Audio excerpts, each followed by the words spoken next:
चलिए दोस्तों, प्रश्न देख लेते हैं। देखिए, भारत में आनुवंशिक रूप से संशोधित जीवों के लिए विनियामक ढांचे का विश्लेषण करें। आनुवंशिक संशोधन प्रौद्योगिकी से जुड़े संभावित लाभों और जोखिमों पर चर्चा करें 150 शब्दों में दोस्तों, ठीक है।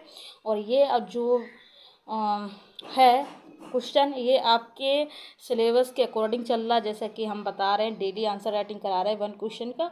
तो ये आपका पेपर जीएस पेपर 3 है, ठीक है, विज्ञान और प्रौद्योगिकी से रिलेटेड। तो चलिए, पहले जैसे कि प्रश्न है दोस्तों, ठीक है, तो इसको आप पहले लिख लें, फिर इस प्रश्न को तोड़ें, ठीक है।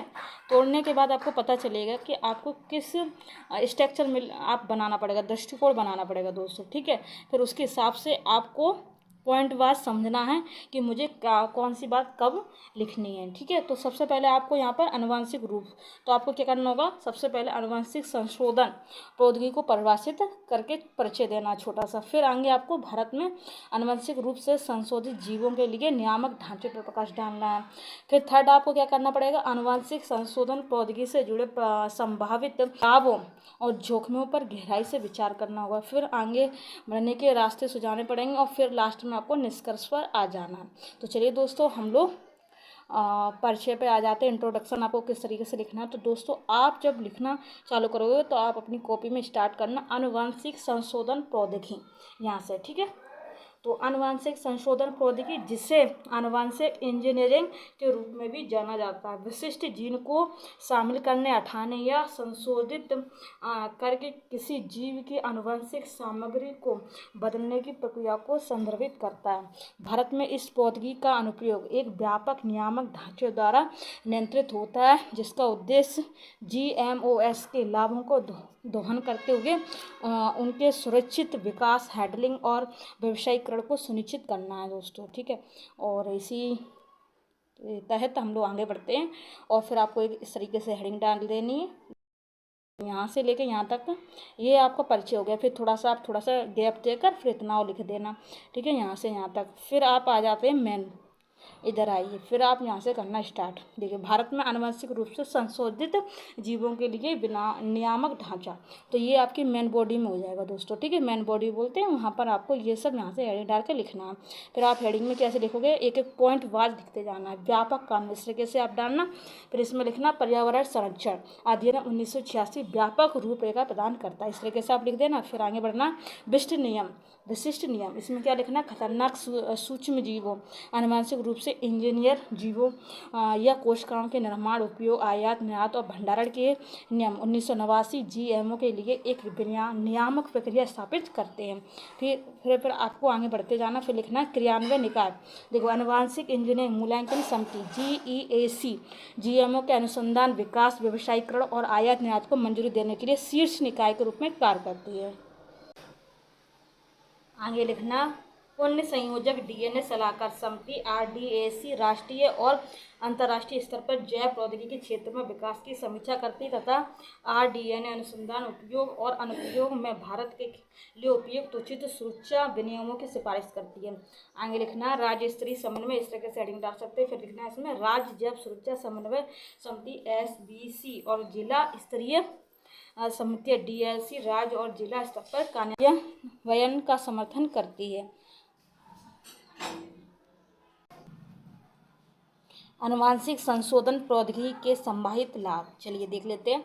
फसल की पैदावार में वृद्धि। आनुवंशिक संशोधन से कीट प्रतिरोध, सूखा सहिष्णुता और पोषक तत्वों के बेहतर उपयोग जैसे गुणों को शामिल करके फसल की पैदावार में वृद्धि हो सकती है, जिससे खाद्य सुरक्षा में योगदान मिलता है।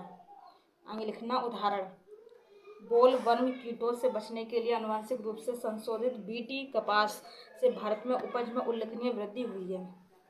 बेहतर पोषण गुणवत्ता, आनुवंशिक संशोधन के माध्यम से जैव प्रबलीकरण आवश्यक विटामिन, खनिज और पोषक तत्वों को बढ़ाकर फसलों के पोषण मूल्य को बढ़ा सकता है। उदाहरण, विटामिन A से समृद्ध गोल्डन राइस में विकासशील देशों में सूक्ष्म पोषक तत्वों की कमी को दूर करने की क्षमता है। कीटनाशक और शाकनाशी के प्रयोग में कीट कमी, ये यहाँ पर हो गया, कमी हो गया, यहाँ से आपको हेडिंग डालना है, ठीक है। और आगे बढ़ना, कीट प्रतिरोध या शाकनाशी सहिष्णुता के लिए आनुवंशिक रूप से इंजीनियर फसलें रासायनिक कीटनाशक और शाकनाशी की आवश्यकता को कम कर सकते हैं, जिससे टिकाऊ कृषि को बढ़ावा मिलेगा और पर्यावरणीय प्रभाव कम होगा। चिकित्सा औषधि अनुप्रयोग, देखिए आनुवंशिक संशोधन आनुवंशिक रूप से संशोधित सूक्ष्मजीव या पौधों के माध्यम से चिकित्सीय प्रोटीन टीके और अन्य चिकित्सा उत्पादों के उत्पादन में योगदान दे सकता है दोस्तों। ठीक है, संभावित जोखिम और चिंता देख लेते हैं। देखिए पर्यावरणीय जोखिम, जीएमओ पर्यावरणीय जोखिम जीएमओ से गैर लक्षित प्रजातियां, जीन प्रभाव में ट्रांसजीनों का अनपेक्षित प्रसार तथा जैव विविधता और परिस्थिति तंत्र संतुलन पर संभावित प्रभाव प्रमुख चिंता हैं। खाद्य सुरक्षा और स्वास्थ्य संबंधी चिंता, आनुवंशिक रूप से संशोधित खाद्य पदार्थों के सेवन से संभावित एलर्जी, विषाक्तता और दीर्घकालिक स्वास्थ्य प्रभाव के बारे में चिंता। हालांकि व्यापक अध्ययनों में से अब तक कोई महत्वपूर्ण जोखिम नहीं पाया गया है।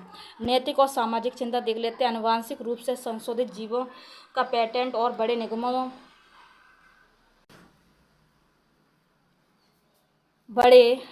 द्वारा बीज उद्योगों पर संभावित एकाधिकार पहुंच, सामर्थ्य और किसान के अधिकारों से संबंधित नैतिक और सामाजिक चिंताओं को जन्म देता है। विनियामक और जैव सुरक्षा चुनौती, मजबूत जोखिम मूल्यांकन, निगरानी और जैव सुरक्षा विनियमों का प्रवर्तन सुनिश्चित करना एक चुनौती बनी है, विशेष रूप से भारत जैसे विकासशील देशों में जहाँ समाधान कमी है।